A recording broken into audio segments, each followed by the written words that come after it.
Et bonjour, j'espère que vous allez bien. Je vous retrouve pour les favoris de cette fin d'année. On est entre un petit sapin qui va bientôt disparaître et ma cuisine où on va faire des petites légumes à préparer au four, etc. Pendant que je vous raconte tout ce qui m'a fait vibrer. Les podcasts, les séries, les spectacles, les sorties, les rencontres de cette fin d'année. Et peu importe quand vous voyez la vidéo, je vous souhaite de passer un très bon moment. Pour être tout à fait honnête avec vous, j'avais déjà tourné la vidéo pour les favoris de novembre, sauf que j'avais super mal à la tête. Bref, j'ai mal à la tête, ça fait bientôt 1 heure que je tourne. J'espère que la vidéo sera pas trop longue. Et donc la vidéo dure 2 heures. Je me suis lancée là-dedans. Avec beaucoup de bugs dedans.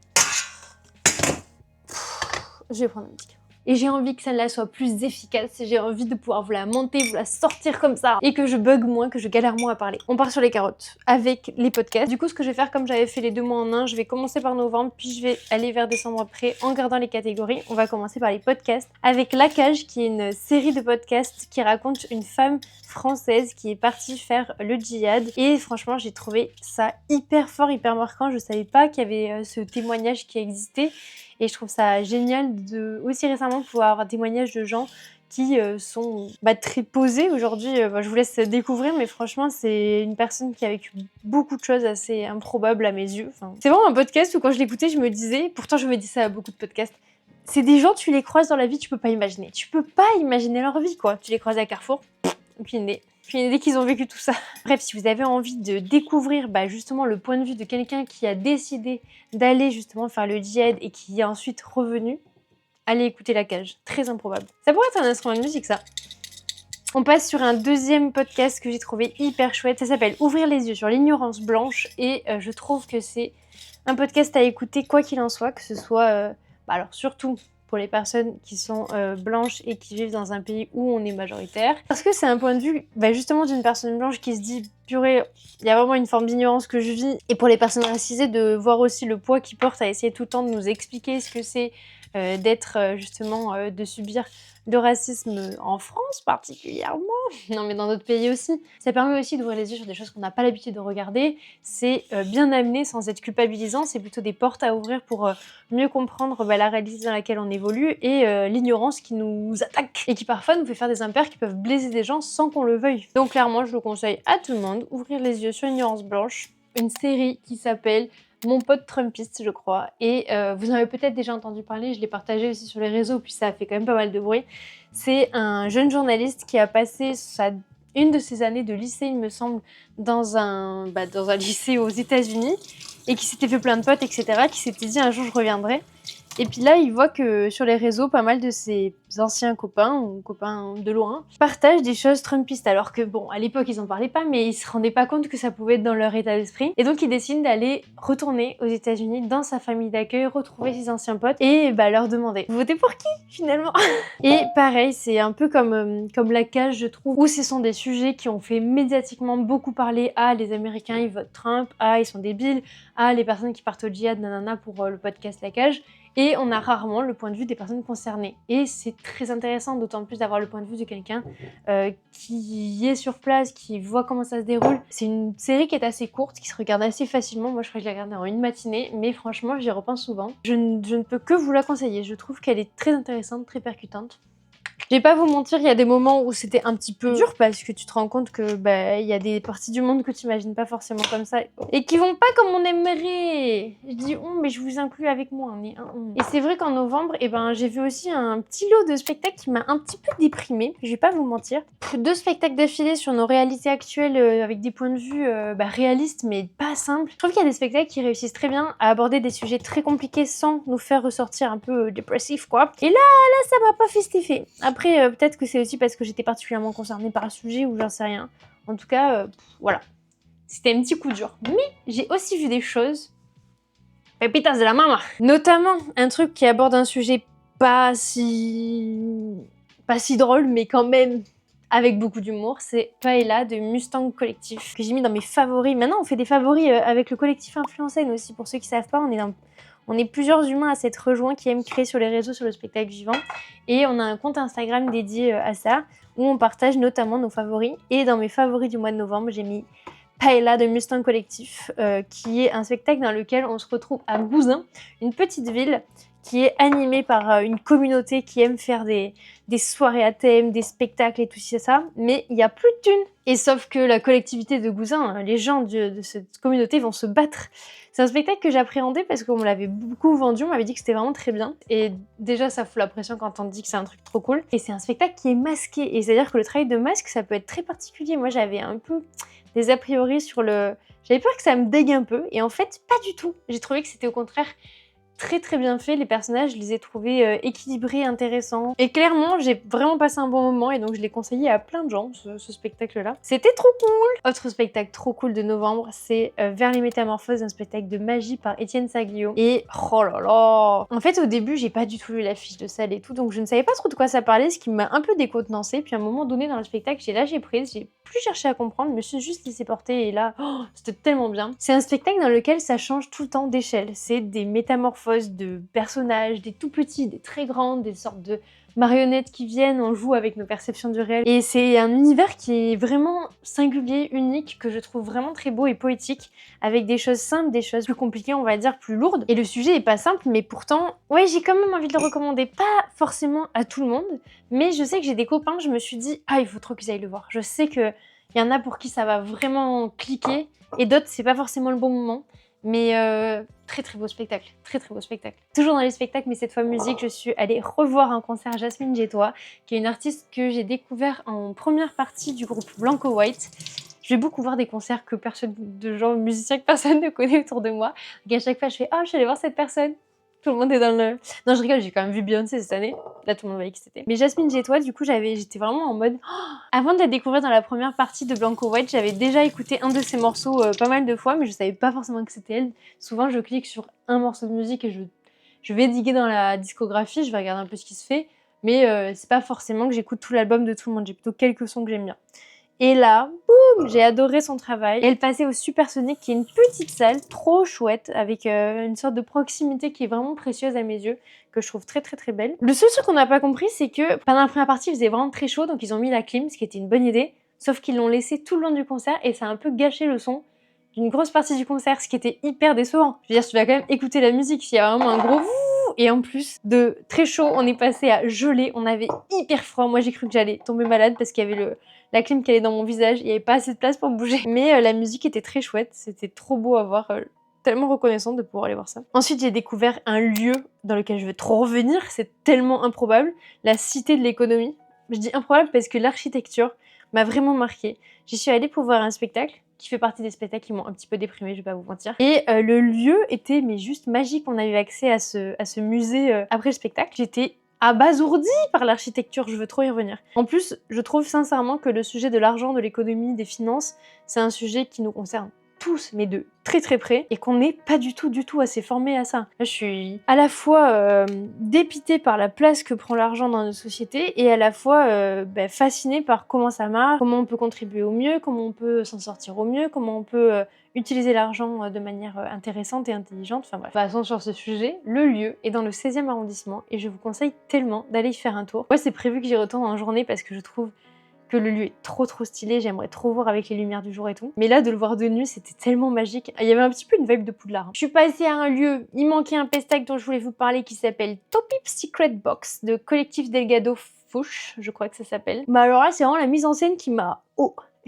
Grosso merdo, ce qui était hyper intéressant et qui m'a beaucoup aidé, rassurée, c'est qu'avant le spectacle, on nous a fait tout un petit speech de à quel point, si on se sentait mal, on avait totalement le droit de sortir, que c'était des conditions un peu particulières, il y avait des gens pour nous accueillir, qu'on allait être dans le noir, mais que si on se sentait pas bien, bah il n'y a aucun souci, on est dans notre petite boîte et boum, on sort.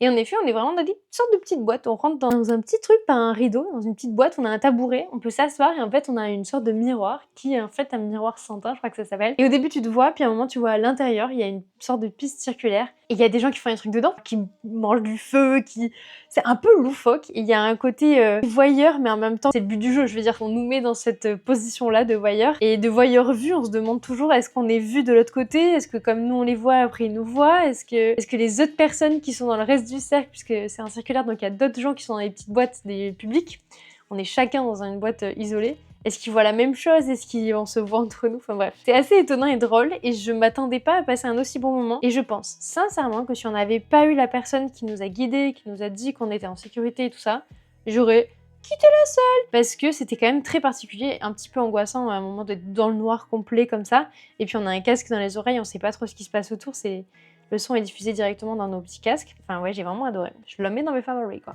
Ensuite, j'ai eu la chance d'aller visiter l'exposition Panache à Châlons-en-Champagne, une exposition sur le cirque, puisqu'il y a un musée du cirque qui va ouvrir à Châlons-en-Champagne où il y a le CNAC, le Centre National des Arts du Cirque, qui est l'école supérieure nationale du cirque en France. Et donc, c'était une exposition sur les origines équestres du cirque. Alors, je l'ai vue quand elle n'était pas finie d'installer, il y avait encore des lumières qui étaient tamisées et tout. Ce que je trouve aussi intéressant, c'est que mon point de vue n'est pas exactement le même que les personnes qui ont organisé cette exposition sur le cirque. Et j'aimerais trop pouvoir échanger plus avec eux. Peut-être que ça va se faire sur les personnes qui ont créé l'exposition, qui l'ont mis en scène. Mais en tout cas, c'était vraiment beaucoup de jolis objets, beaucoup de jolies choses et un régal à regarder. Interlude cuisine. Là, j'ai la flemme de tout bouger, mais je vais assaisonner et faire cuire ça au four après. Et puis là, je vais finir de préparer les champignons, puis je ferai un risotto ce soir, je pense. Mais ça m'aura déjà bien avancé d'avoir préparé tous mes petits champignons. Je pense que je vais les cuire et je les ajouterai au riz ce soir, comme ça. Je vous dis risotto, mais je fais jamais des risottos comme c'est écrit de faire des risottos. Hein. Je fais des mélanges. Quoi. Donc cette exposition sur le cirque, je vous en reparlerai peut-être. J'ai filmé des choses et tout, mais je sais pas si j'arriverai à trouver et prendre le temps de faire une petite vidéo dessus. Mais franchement, c'était très beau. En termes de livres, c'est un peu la galère ces derniers temps. Je vais pas vous mentir, j'ai un peu commencé des livres, puis la flemme de lire, puis j'ai du mal à prendre le temps, et ça me manque. Donc je vais essayer de me remettre un peu plus à cheval de la lecture, mais bon, je vais pas vous mentir, là c'est dur. N'empêche que en novembre, j'ai lu le livre de Léna Situation, que j'avais précommandé. Pour ceux qui savent pas, je suis le travail de Léna Situation depuis le début, j'en parlais pour les favoris d'août, je crois, puisque je vous parlais des vlogs d'août, que je regardais assidûment. Et j'en garde un bon souvenir, ça m'a pas transcendé, mais ça m'a fait plaisir. Je trouve que c'est pas vraiment un livre, c'est plus un carnet de développement personnel. N'empêche, il y a beaucoup de choses à annoter, faut vraiment prendre un stylo et c'est pas un truc que tu peux passer aux gens à côté, parce que des fois c'est confession intime, hein. C'est un peu un journal intime. Avec un côté un peu business, un côté un peu perso que je trouve cool. Moi, au moment où je l'ai lu, ça m'a fait du bien d'avoir cet outil-là et de pouvoir m'en emparer, tout ça, donc j'étais contente. Et puis j'ai lu un livre que je voyais depuis longtemps à la bibliothèque, Les Amours d'un fantôme en temps de guerre, je crois. Et son nom est très explicite, hein. C'est un petit fantôme qui est amoureux et c'est la guerre et tout, donc voilà, bref, c'est pas très joyeux, mais c'est très mignon et c'est intéressant. Bon, je crois qu'on va s'arrêter là pour les favoris de novembre, et je suis quasiment sûre que j'oublie des choses, mais est-ce que ça va vous manquer? Je ne sais pas. Si vraiment ça me revient, je vous mettrai sur le post Instagram, j'essaye de faire toujours un petit post Instagram. N'hésitez pas à aller me suivre là-bas si ça vous chauffe, et gagner des places de spectacle de temps en temps. Et d'ailleurs, dans les places de spectacle, on a fait gagner quoi? Voilà, dans les favoris que j'oublie, alors que c'était une de mes journées préférées de tout le mois de novembre, il me semble. C'était en novembre. La journée à l'Académie Fratellini. J'adore cet endroit. L'Académie Fratellini, si vous ne connaissez pas, c'est un lieu de formation. Et donc, il y a plein de gens qui font du cirque contemporain. Encore du cirque contemporain. Et j'avais fait une vidéo avec eux pour la réouverture de l'Académie Fratellini qui, on va pas se mentir, était, je pense, une des plus belles journées de mon année 2025. J'ai adoré cette journée. Et là, ils m'ont dit... Hi! Est-ce que tu veux venir travailler avec nous pour un nouveau spectacle? J'étais en mode oui. Et alors du coup, en plus ce spectacle était hyper intéressant. Et en fait, c'était trop cool de passer du temps avec les apprentis. C'est des gens que j'apprécie fort. Hein. Franchement, ils sont tellement choupis. J'ai rencontré encore une fois plein de gens super chouettes. J'ai pu me jeter d'une plateforme de dos en tombant. C'était un petit peu étonnant comme sensation, mais j'ai particulièrement adoré. J'adore les sensations fortes, j'avais oublié. Je trouve, quand j'étais à l'Académie Fratellini, là, je me disais un truc qui me manque des fois et que j'ai l'impression qu'on oublie quand on est adulte, c'est de faire des trucs de notre corps qui n'ont pas forcément de sens, mais qui font du bien. Genre, sauter d'un trottoir, sauter une flaque, des trucs de la vie normale, tu vois, mais qui font juste sourire. Et puis même, tu vois, genre, je sais pas, passer une barrière, moi j'adore. Alors oui, on peut le faire à la salle d'escalade de manière un petit peu plus sécuritaire et encadrée. Mais il y a un côté un petit peu moins fun, un petit peu moins spontané, si vous voyez ce que je veux dire. Je voudrais juste vous dire, je suis une grosse casse-cou. Et là, mes parents sont contents que je sois adulte parce que franchement, j'ai pas tant changé, alors que quand j'étais petite, je me suis fait beaucoup mal. Oh, c'est vrai, Franchement, c'est presque un miracle que je sois encore là. On ne sait pas si c'est un miracle pour tout le monde, mais en tout cas, ça tient de l'ordre du miracle. Bon, je souhaite du Coca Light, on passe en décembre et tout. De toute façon, ça vous intéresse les dates? Non, je pense que tout le monde s'en fout. Qu'est-ce qui m'a fait vibrer? Qu'est-ce qui peut vous faire vibrer? Eh bien, quand je vous parlais de trucs casse-cou, j'ai fait du katana.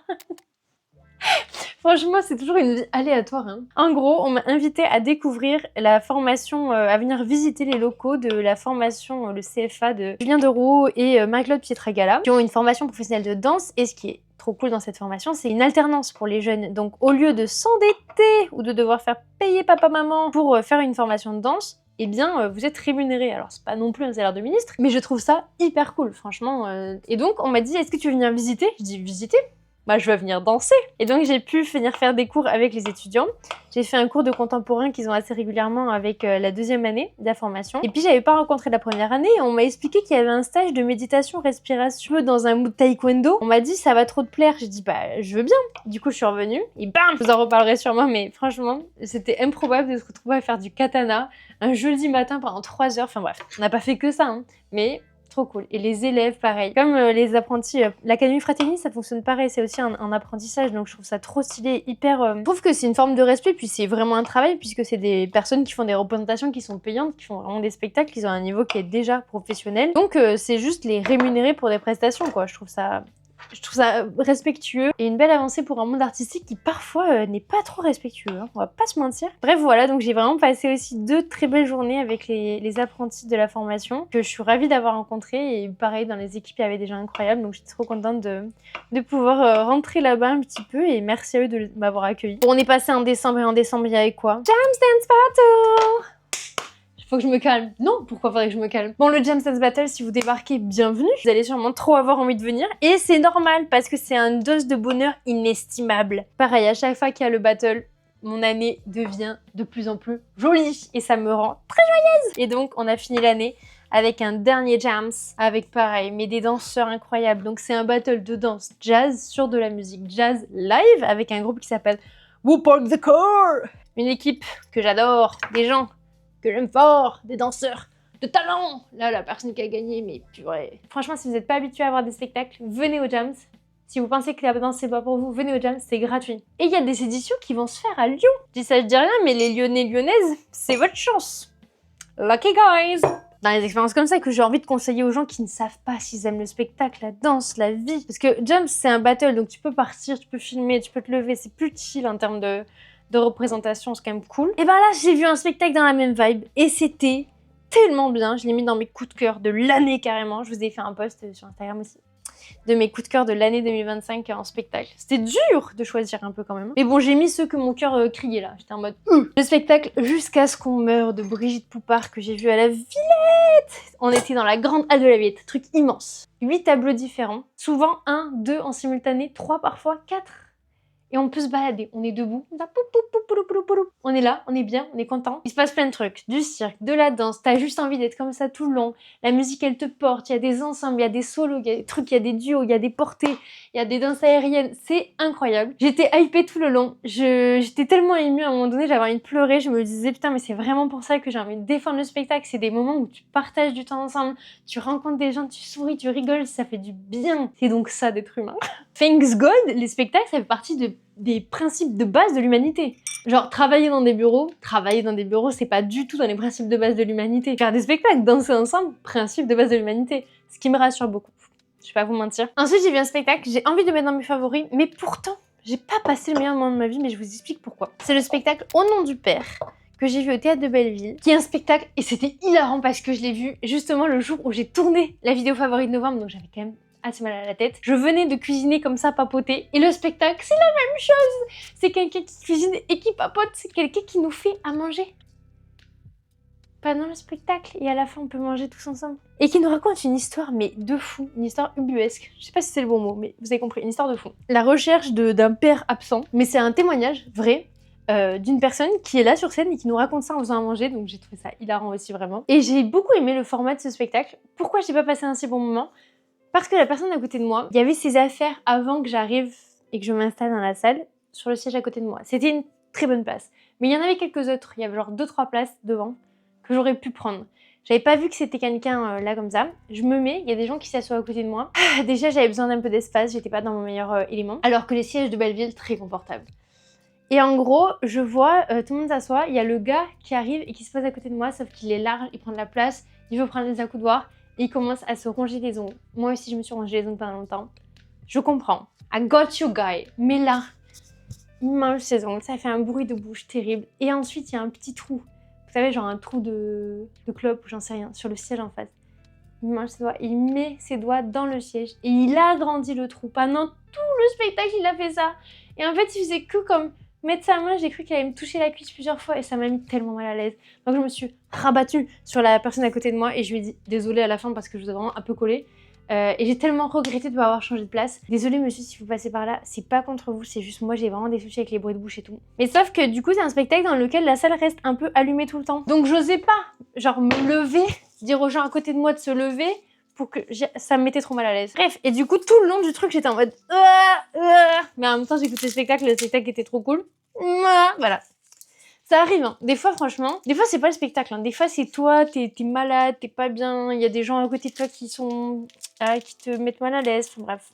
Voilà, mais je voulais quand même vous en parler, parce que si vous avez l'occasion d'aller le voir, je vous le conseille. Ensuite, je vais vous parler d'influx en scène, un petit peu plus tôt, n'est-ce pas? Je vais rajouter de l'ail dans mes champignons. J'ai trop la flemme de faire cuire pendant que je vous parle, ça fait trop de bruit à chaque fois, ça me saoule. Eh bien, vous savez pas qu'avec le collectif Influx en scène, on a pu faire une journée de tournage. On a passé une journée ensemble à Paris. Alors, il manquait 2 humains, ce qui m'attriste car on n'a jamais réussi à se voir tous ensemble en même temps. C'était trop cool, on a tourné plusieurs vidéos, des sujets un peu plus discussion sur notre point de vue sur le spectacle, etc. Puis des un peu plus vidéos trendy parce qu'il y en a un dans le collectif Foulouk qui adore, qui avait très envie de faire des trends, donc on a fait ça. Bref, voilà, ça m'a fait trop plaisir. Vraiment, ça fait partie des très très chouettes choses de mon année 2025, d'avoir rejoint ce collectif et d'être moins seule dans ma pratique de faire des vidéos et tout. Franchement, ça a tout changé pour moi parce qu'à un moment donné, j'en pouvais plus d'être dans mon petit coin.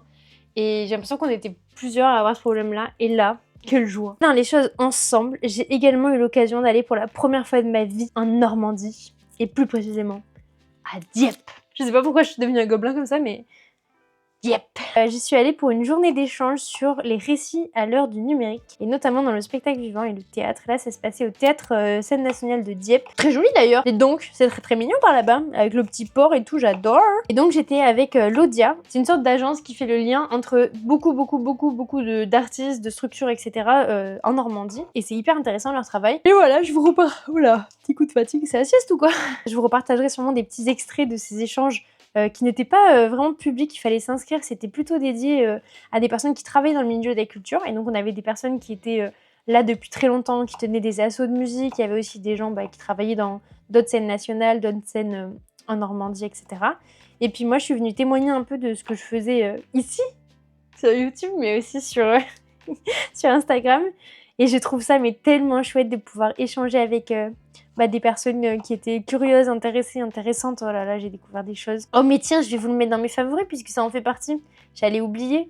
Justement, dans les co-intervenantes de la table ronde, puisque moi on m'a invitée pour être intervenante dans la table ronde, j'adore. Il y avait Martha qui a écrit un livre qui s'appelle Culture en partage, que je trouve trop cool et hyper intéressant. Elle travaille en fait, elle a recensé tous les, comme Wikipédia en gros, tous les lieux où la connaissance se co-construit. Et donc elle a fait un recensement de tout ça. Et il y avait aussi Camille qui, elle, écrit des récits justement pour les formats numériques. C'est hyper intéressant. Et elle a écrit notamment une fiction en live que je trouve tellement chouette, qui s'appelle Les Burgers Volants, qui est en rediffusion sur Arte. C'est hyper bien réalisé. Je pensais, moi j'ai pas l'habitude de regarder des trucs de 2 heures d'affilée, en général je décroche un peu, pas du tout. Je voulais savoir ce qui se passe, j'étais trop à fond, j'ai trouvé ça hyper intéressant, hyper bien amené. J'ai vraiment passé un bon moment, c'est léger, ça fait du bien. Je vous le conseille très très fort. Et en gros, le détail que je voulais vous dire, c'est que c'était interactif. Donc ça se tournait, il y avait un script avec plusieurs options possibles. Et quand les acteurs jouaient, il y avait des sondages en direct sur YouTube et Twitch. Il y a des gens qui votaient en très peu de temps. Est-ce que le personnage fait ceci ou cela? Et dans l'oreillette, on leur disait, vous faites ceci ou cela.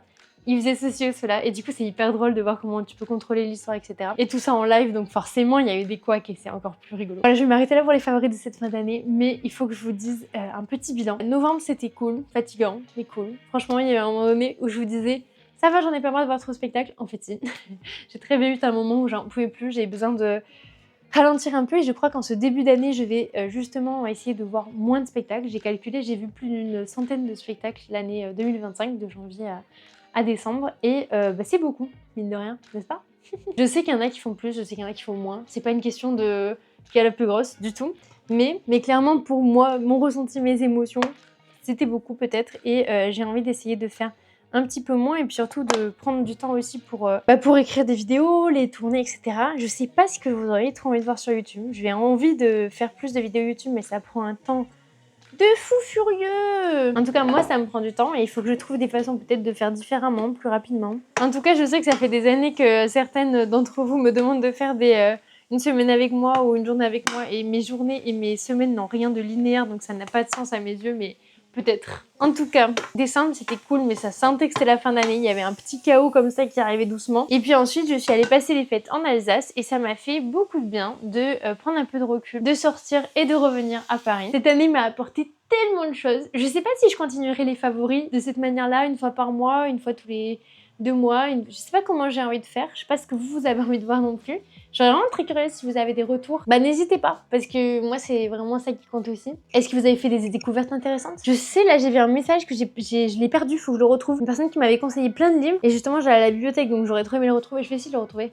Merci à ceux qui prennent le temps de m'écrire, de me laisser des commentaires. Mr. First, je pense à vous. Qui est souvent là pour me soutenir dans les vidéos et ça me touche vraiment beaucoup. Merci à ceux qui me prennent le temps de m'écrire des messages, de m'écrire leurs ressentis, leurs conseils, etc. Vous changez ma petite vie. J'ai grave hâte de tout ce que 2026 va nous apporter. Là dehors il y a de la neige, je vais vous montrer, c'est tellement beau. Clairement si j'ai un favori de l'année c'est aussi vous. Hein. C'est pas pour vous draguer mais quand même, vous êtes tip top. Et n'hésitez pas à vous abonner pour soutenir le projet si ça vous intéresse, si vous avez envie de voir de nouvelles recommandations, de nouvelles découvertes. Et merci de m'avoir accompagnée dans toutes ces créations culinaires très léguminesques et végétariennes de cette année. C'était un plaisir, s'il vous plaît. Allez, je vous fais des bisous. À très vite.